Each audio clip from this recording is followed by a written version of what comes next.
the President of the Republic of the Philippines, His Excellency Ferdinand R. Marcos Jr.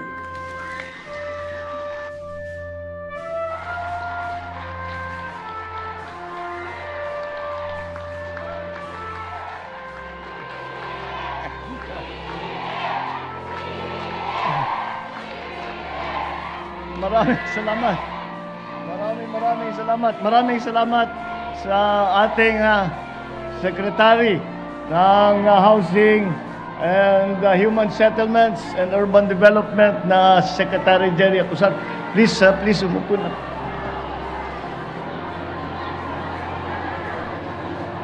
Babatiin ko lang kayo na welcome dito sa aming, hindi ito pabahay, political rally na itong nangyari dito.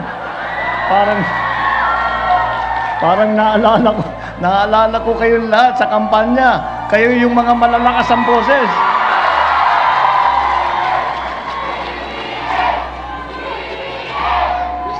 Salamat sa inyong lahat. At mabuti naman at nagkaroon ako ng pagkakataon na makabalik muna ng Malabon dahil marami tayong ginagawa at kung minsan hindi tayo makalabas ng opisina, pero hindi na balik.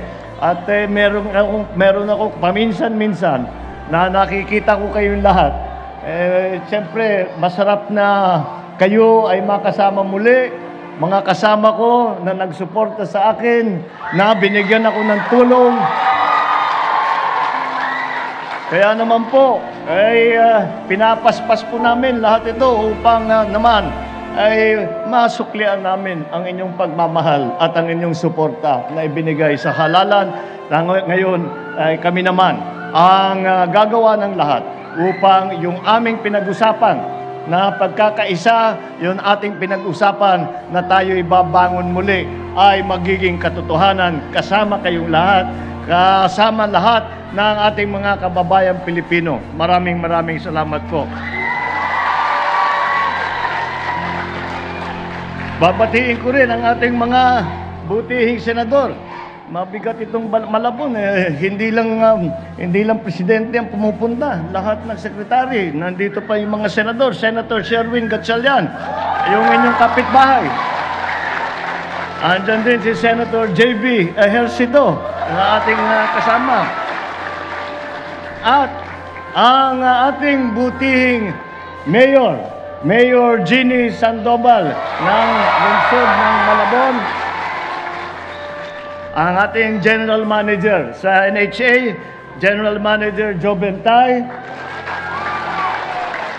lahat ng mga benepisyaryo ng pabahay ng pamahalaan, ang ating mga kasamahan, my fellow workers in government, ating mga minamahal na kababayan, magandang tanghali po sa inyo lahat. Huwag po kayo mag-aalala na masyadong matagal yung speech ko. Magpapakain daw si Mayor Jeannie ng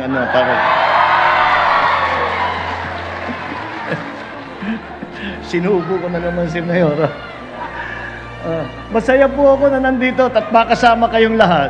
At tunghayaan ang pagsasakatuparan ng ating hangarin na makapagpatayo ng bahay para sa ating mga kababayan dito sa lungsod ng Malabon. Ang St. Gregory Homes Project ay binubuo ng mahigit na 20 tiglimang palapag na mga gusali na merong 1,380 unit na pabahay na dekalidad, matibay at ligtas. Naging matagumpay ang housing project na ito dahil sa pagtutulungan ng National Housing Authority, lokal na pamahalaan ng Malabon, iba pang ahensya ng gobyerno at siyempre ang ating kasama at partner ang pribadong sektor. Naway mas marami pa tayo mapapatayong bahay at matutulungan na kapwa nating Pilipino. Kaya't nagpapasalamat ako muli sa kooperasyon ng ating mga benepisyaryo dito sa St. Gregory Homes Project na karamihan ay naging informal settlers at dating nakatira lang sa kung saan-saan, sa waterway, sa danger zone, mga ibang lugar na naapektuhan ng mga proyekto ng Department of Public Works. Sana po ay magsilbi ito na paalala at patunay na ang proyektong ito ay handang gumabay at tumulong sa inyong tungo sa pagunlad ng inyong pamumuhay. Para po sa akalaman ng lahat, napakalapit po sa aking puso ang pagsisiguro na maging matagumpay ang mga human settlements at housing projects ng ating gobyerno.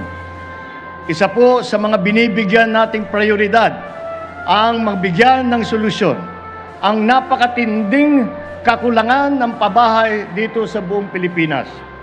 Kaya naman po ay hinamon ko ang aking sarili at ang aking mga kapwalingkod sa DHSUD, sa NHA, lalong-lalo na ang ating mga LGU na matugunan at ang mga pangangailangan ng pabahay sa loob ng aking termino bilang Pangulo.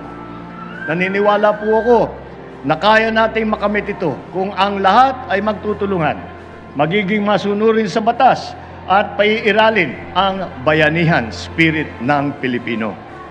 Ang mga housing program na ito ay naglalayong makapagpatayo ng disenteng pabahay para sa mga kababayan natin pinaka-nangangailangan. Ito po ay inisyatibo ng gobyerno upang tiyakin na ang bawat pamilyang Pilipino ay mayroong bahay na mauuwian at matatawag nilang sarili nilang tahanan. Hindi naman po kinakailangan na ito'y maging magarbo. Ang mahalaga, ito ay matibay at nasa tahimik at ligtas na lugar. Sapat upang mamuhay ng masaya at makapagsimula ng may pag-asa na sa bawat miyembro ng bawat pamilya. Hangad din ng pamahalaan na makatulong at maibsan ang mga problemang pinapasan ng ating mga kababayan sa araw-araw na hamon sa buhay. Ang lahat ng ito ay nagsisilbing inspirasyon namin upang mas patatagin ang aming dedikasyon tungo sa pagsasakatuparan ng aming pangakong mabigyan ng disente, abot kaya at di kalidad na pabahay para sa bawat pamilyang Pilipino.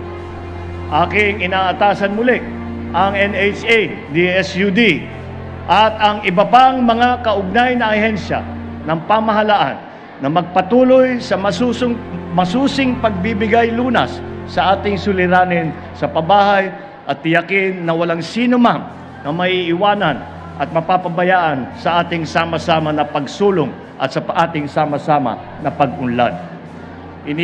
Hinihikayat ko rin po ang mga benepisyaryo natin dito na patuloy po ninyo suportahan ang mga programa at proyekto ng pamahalaan na naglalayong matulungan mapabuti ang antas ng pamumuhay ng bawat isang Pilipino. Binabati ko ang ating mga benepisyaryo ng proyektong ito sa pagkakaroon ninyo ng bago at sariling tahanan. Naway maging masaya, masagana at mapayapa ang inyong pamumuhay sa inyong bagong bahay at komunidad. Maraming salamat at mabuhay po kayong lahat. Magandang tanghali po sa inyong lahat. Mabuhay po ang lungsod ng Malabon. Maraming salamat po. Magandang tanghali po. Maraming salamat po, President Ferdinand R. Marcos Jr. Nagpapasalamat po ako sa NHA po, sa mayor po namin at kay Mr. President po kasi binigyan niya po kami ng pagkakataon na magkaroon po ng sarili po naming bahay na matitirahan, na totoong talagang sa amin na po. Kasi po dati, squatter lang po kami. Yung bahay po namin, tapal-tapal lang po. Pagka bumaha po, umaangat po yung mga basura, yung mga anak po namin nalalaglag po sa ilog. Yun po yung pinapangamba namin. Ngayon po, ligtas na po kami dito sa tinitirahan po namin. Maraming pong salamat. Iwas na rin po kami sa mga aksidente tulad ng mga sunog. Safety na po kami dyan sa pabahay.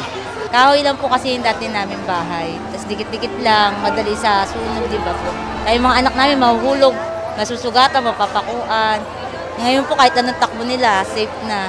Kasi hindi namin na-expect talaga na yung ganito magkakaroon kami nung matagal na namin pinapangarap na bahay talaga. Ano po kasi, nasa ano po kami, yung ilalim po kasi namin basura. Tapos ilog, tapos puro bumaha po, grabe. kahoy lang, tapos mga ano, yung tapal-tapal yung dingding. Mr. President, maraming salamat po sa inyo sa ano, binigyan niyo po kami ng chance na magkaroon po ng maayos na ano tirahan tsaka